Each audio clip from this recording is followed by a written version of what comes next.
Shri Radhe everyone, welcome back to my YouTube channel. मैं आ गई हूँ आपकी अपनी favourite story advocate Anjali Awasthi का आज का एपिसोड। देखिए, एपिसोड बहुत ही इंटरेस्टिंग और धमाकेदार होने वाला है, तो प्लीज़ वीडियो को एंड तक जरूर देखिए। चैनल पे नए हैं तो चैनल को सब्सक्राइब करना, बेल आइकन को प्रेस करना बिल्कुल ना भूलें। एपिसोड की शुरुआत में यहाँ पे हम देखते हैं कि जो कली होती है वो आरती से बात करती रहती है फ़ोन पे। तभी यहाँ पे कली के सामने जो जैसे ही तभी वहाँ पे वेद आ जाते हैं और वेद जो होते हैं वो बोलते हैं कि आरती तुम मेरा प्यार हो। और इस वजह से आरती जो होती है वो थोड़ी अनकंफर्टेबल फील करती है। तभी वो उसे बोलती है कि इस तरीके से आप कैसे बात कर सकते हैं, आपकी पत्नी आपके सामने खड़ी हुई है। तो वो बोलती है कि नहीं, एक ये खड़ी है और एक है जो फ़ोन के उस साइड खड़ी है जो कि मेरा प्यार है। इस तरीके से बात करती है। तभी यहाँ पे हम देखते हैं कि आरती जो होती है वो फ़ोन कट कर देती है और वहाँ पे अपनी माँ के पास जाती है और वो बोलती है कि देख रही हो माँ कि वेद बाबू जो हैं वो मुझसे प्यार की बातें कर रहे हैं और वो उससे मुझसे ही प्यार करने के लिए बोल रहे हैं, क्योंकि और जबकि उनकी शादी हो चुकी है। पर यहाँ पे हम देखते हैं कि वो फिर उसे वो बात याद आती है जैसे जो कि पद्मा बोली रहती है कि उसकी शादी झूठी हुई है, तो उस चीज़ को तुम क्यों इस तरीके से फोर्स कर रहे हो। तभी यहाँ पे कली जो होती है वो वेद से पूछती है कि मैं कैसी लग रही हूँ। तो वेद जो होता है वो उसे बोलता है कि तुम ये करने की कोशिश मत करो, आरती बनने की कोशिश मत करो। और रही बात तुम ये सब करके, मैं कभी भी तुमसे प्यार नहीं करूँगा, तो भी क्योंकि मैं आरती से प्यार करता हूँ। तभी यहाँ पे हम देखते हैं कि वो उससे पूछते क्यों, लेकिन क्यों। और फिर वो उसे कुछ नहीं बोलता और वहाँ से चला जाता है। और यहाँ पे तभी देखते हैं कि कली जो होती है वो बहुत ही उदास हो जाती है। तभी वहाँ पे सोनल आती है और उसे बोलती है कि देखो मैं तुमसे मिलने कौन आया है। तभी जैसे ही वहाँ पे उदय और प्रताप आ जाते हैं तो वो लोग उससे बोलते हैं कि तुम टेंशन मत लो बेटा, हम जानते हैं कि हम सब सुन लिए हैं कि वेद क्या कर रहा है तुम्हारे साथ। तब लेकिन तुम टेंशन मत लो, अब सब कुछ सबको पता चल जाएगा। हम जाने वाले हैं दिल्ली ना, तो उस जगह उस फंक्शन में बड़े बड़े लोग आने वाले हैं और सबको पता चलेगा कि तुम कली राजवंशी हो और वेद की पत्नी हो। और यहाँ पे तभी वो ये सोच के थोड़ा उसे अच्छा लगता है कि चलो फाइनली सबको ये बात पता चलेगी। तभी दूसरी तरफ हम देखते हैं कि राघव सिंह राजपूत जो होता है वो बैठा रहता है और वो सोचता रहता है कि किस तरीके से आरती ने उसे बोला है कि वो कैसे अगर उसने सारे जितना उसका इंसल्ट किया है, अगर उसने सबका हिसाब नहीं ले लिया सूद समेत, तो वो उसको वो अपने आप को खुद ही ये बोल देगी कि मैं जायज़ औलाद नहीं हूँ अपने माता पिता की। तभी यहाँ पे हम देखते हैं कि वो ये सोचता ही रहता है। तभी वहाँ पे जो युवराज होता है वो आ जाता है और वो उसे बोलता है कि क्या हुआ, कि तुम बहुत परेशान लग रहे हो। तो राघव सिंह की से ये सुन के वो बोलता है कि हाँ अंकल, अभी वो अवस्थी को जानते ही हैं आप लोग, वो लोग कुछ टाइम के बाद मेरी और महक की सगाई होने वाली है और ये अवस्थी लोग जो हैं वो परेशान कर रहे हैं हमें।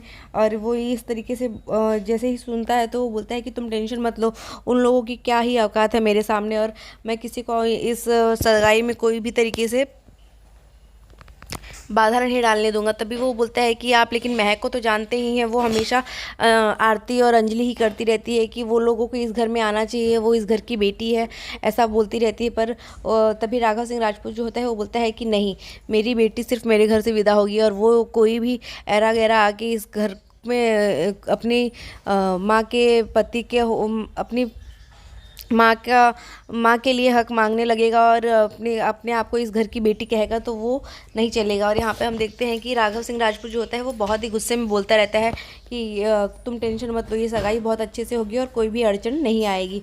तभी यहाँ पे हम देखते हैं कि वो इसे बोलता है कि लेकिन वो लोग पता नहीं कैसी कैसी बातें कर रही थी वो आरती की, आप लोगों ने उसकी माँ को मारने की कोशिश की है और उसके ऊपर जानलेवा हमला किया है। तो वो ये सुन के थोड़ा शॉक्ड रह जाता है और वो बोलता है कि ऐसा कुछ नहीं है, मैंने ऐसा कुछ भी नहीं किया है।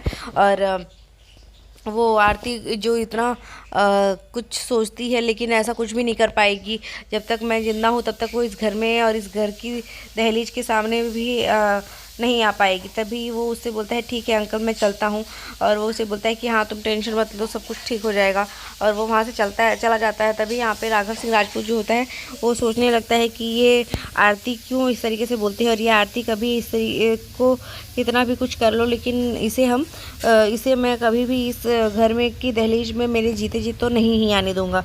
और वो बहुत गुस्से में बोलता रहता है और बोलता है कि ये मेरे जीते जी इस घर में राजपूत परिवार में कुत्ते और भिखारियों और अवस्थियों का आना सख्त मना है।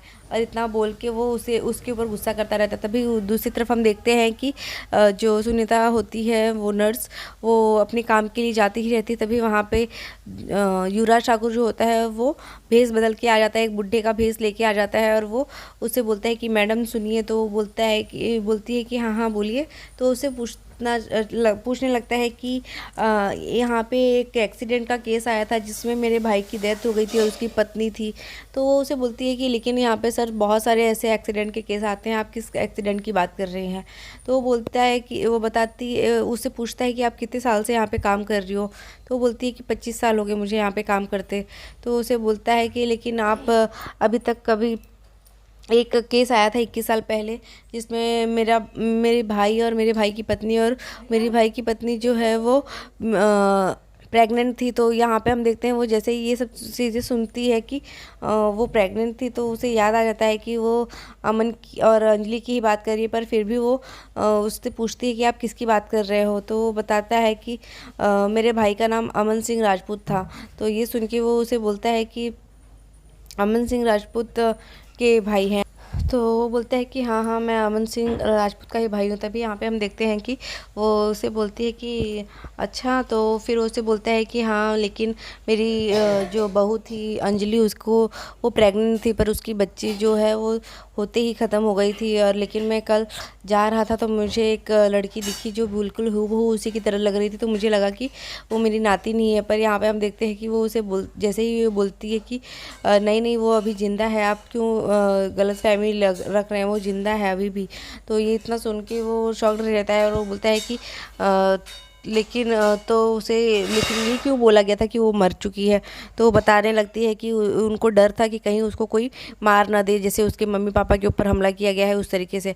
तो उसे बोलता है कि अच्छा लेकिन ये किसने बोला था, तुम्हें कैसे पता चला। तो वो बताने लगती है कि ये तो गणेश अवस्थी ने, उसके नाना ने बोला था। तभी जैसे ही वो ये सब सुनती है तो वो शॉक्ड रह जाती है और तभी युवराज जो होता है वो गुस्से में आने लगता है क्योंकि वो फिर उसे और सारे सवाल करने लगता है। और वो बोलती है कि लेकिन आप हैं कौन, आपका नाम क्या है। वो कुछ बताता नहीं है और गुस्सा करने लगता है। उसे बोलता है कि बता उसने क्या देखा था जिसने ये बोला था, क्योंकि वो उसे सुन लिया होता है कि किसी ने हॉस्पिटल में ही उसी टाइम बोला होता है कि वो उसकी बच्ची को भी मार देंगे, क्योंकि उसकी बच्ची अगर ज़िंदा रहेगी तो कल को फिर से कोई ना कोई प्रॉब्लम्स आ जाएंगी। इसकी वजह से वो उसे मारने के लिए बोलता है। तो वो बात जो होता है वो गणेश अवस्थी सुन लिया होता है, जिसकी वजह से उसने अपनी बच्ची को मारने का मरे हुए पैदा होने के लिए बता दिया होता है। तभी यहाँ पे हम देखते हैं कि सुनीता जो होती है वो आरती को कॉल करती है और आरती को कॉल करके वो इसे बोलती रहती है कोई आदमी यहाँ पे आया है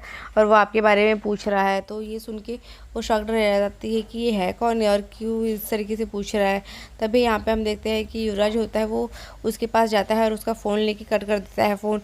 तो आरती जो होती है उसे लगता है कि कुछ तो गड़बड़ है और फिर वो तुरंत वहाँ से चली जाती है और अपनी माँ को खाना खिलाती रहती है। तो उसको बोलती है कि माँ मैं थोड़ी देर में आती हूँ आपके पास।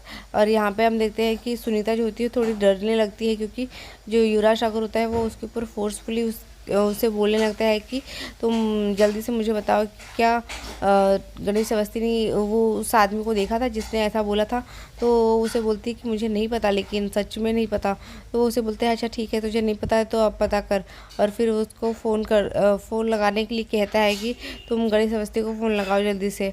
और जैसे ही वो इसे इतना सुनती है तो वो डर जाती है कि ये क्यों ऐसा बोल रहा है। और तभी गणेश अवस्थी के पास वो फ़ोन लगा देता है और जैसे ही गणेश अवस्थी फ़ोन उठाता है तो जो युवराज होता है वो फ़ोन ले लेता है और वो उससे पूछता है कि तुमने 21 साल पहले उस इंसान को देखा था जिसने बोला था कि वो तेरी बेटी को और तेरी नातिन को मार देगा। तो वो इतना सुन के शॉक्ड रह जाता है कि ये कौन बात कर रहा है मुझसे। तभी यहाँ पे हम देखते हैं कि जो युवराज ठाकुर होता है वो उसे फिर से बोलता है कि तुम अपनी बेटी को अपनी नातिन को जिसने मारने के लिए बोला था क्या तुमने उसे देखा था।